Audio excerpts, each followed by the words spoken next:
was good, y'all? After the Clippers started off the season pretty well at 3-2, they decided that they wanted to make a blockbuster move and trade for James Harden. And since making the trade, James Harden has played 4 games with the Clippers, and they have a record of 0-4. There has to be some type of irony here, considering my last video was just talking about how good the 76ers are this year despite all the Harden drama. And now this video, directly right after it, is talking about the Clippers and how bad they are with James Harden.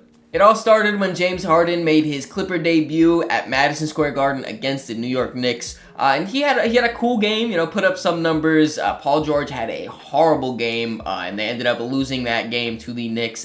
Very bad fourth quarter, crumbled in it. But, it's fine. It's their first game together. They got to get used to playing together and everything. Then they ended up going game 2 against the Brooklyn Nets. And, this Nets team isn't anything crazy. They're a tough matchup every night that they, play. But most teams that are trying to compete should beat them. The Clippers did not beat them. James Harden had some very enjoyable lowlights, I guess you could say. Threw the ball all the way to the Nets announcer. He had an open 3, but instead of taking it, he did a sidestep dribble and got blocked on the shot. But that's only 2 games. That's fine. They had their in-season tournament game after that against the Dallas Mavericks. High-intensity basketball. They should come out ready to swing. They just took 2 rough L's in New York. You got to get back on track here.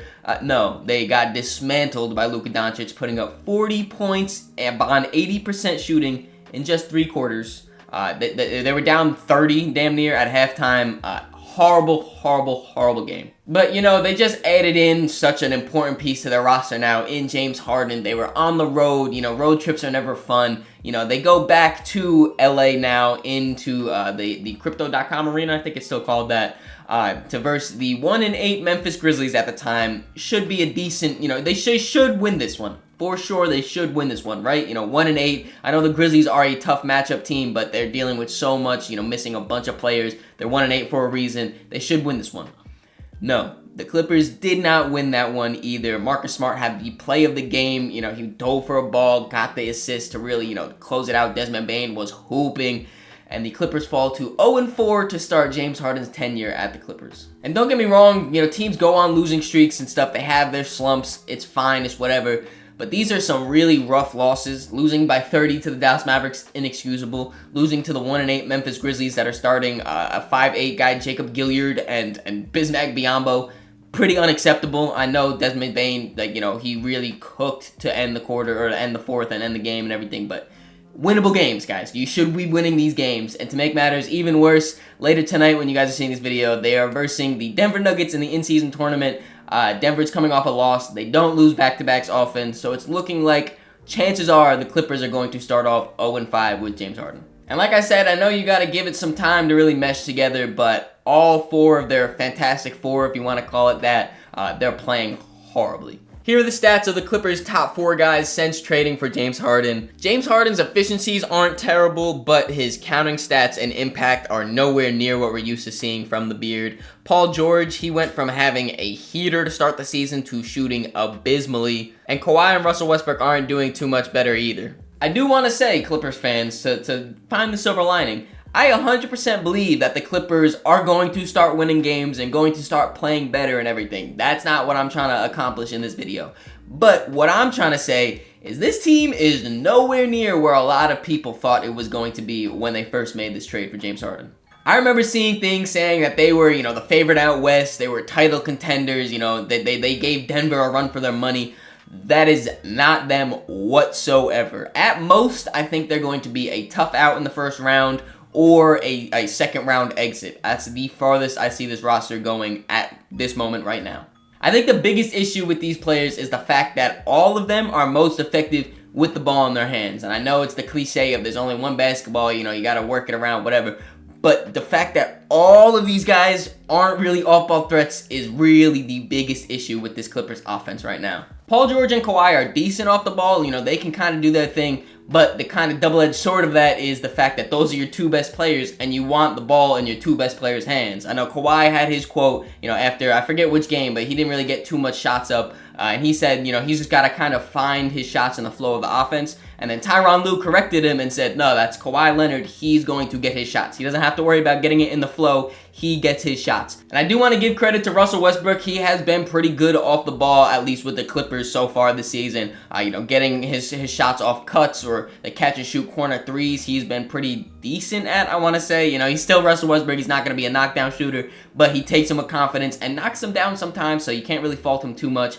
But then the real issue is their new acquire of James Harden.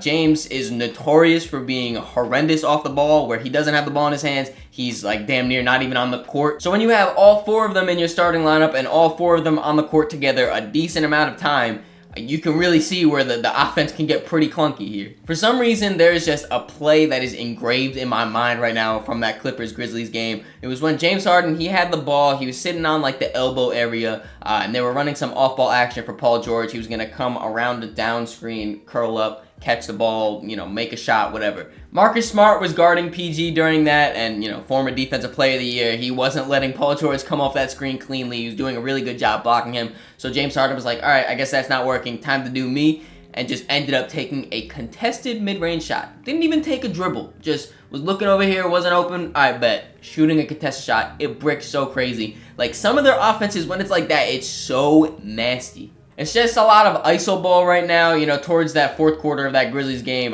Paul George was starting to get himself going, so he would come down the court, shoot a three, shoot a mid-range, whatever, not really do too much ball movement. I do trust in Tyronn Lue and his coaching staff to, help implement a better offense in this with their new personnel here. Now that they have James Harden, figure out a way to really utilize him very well with the rest of the pieces that they have, with Paul George, with Kawhi. There's been chatter about Russell Westbrook maybe coming off the bench for them and they start Terrence Mann. I don't really know if I like that too much, because then they have absolutely no size off their bench, running three guards and PJ Tucker. I don't know if that's the answer really, but they're gonna have to change something. Like I said though, I do think that they'll eventually get back on track. What's most intriguing for me is how this affects the future of the Clippers, because they have a very big offseason coming up for them. James Harden has shown in the last 3-4 years here now that he is very willing to just bounce and dip immediately when it's not really working for him. If he doesn't think he is in a perfect situation for him, he has no problem with saying, all right, I'm gone. And this is the last year of his deal, so let's say in a hypothetical world, things don't really work out for the Clippers. They end up being a first-round exit or something along those lines. And James Harden says, you know what, I'm good here in LA. I'm move somewhere else. He's a free agent now. He doesn't have to wait to get traded or to, do all these things. He could just go, I want to go to this exact team. I'm signing there. So he has all the freedom in the world right now in this offseason. And if that's the case, the Clippers are just right back to where they started, where they have Paul George, Kawhi, and a bunch of aging role players. The worst part about it is, now they don't even have draft capital.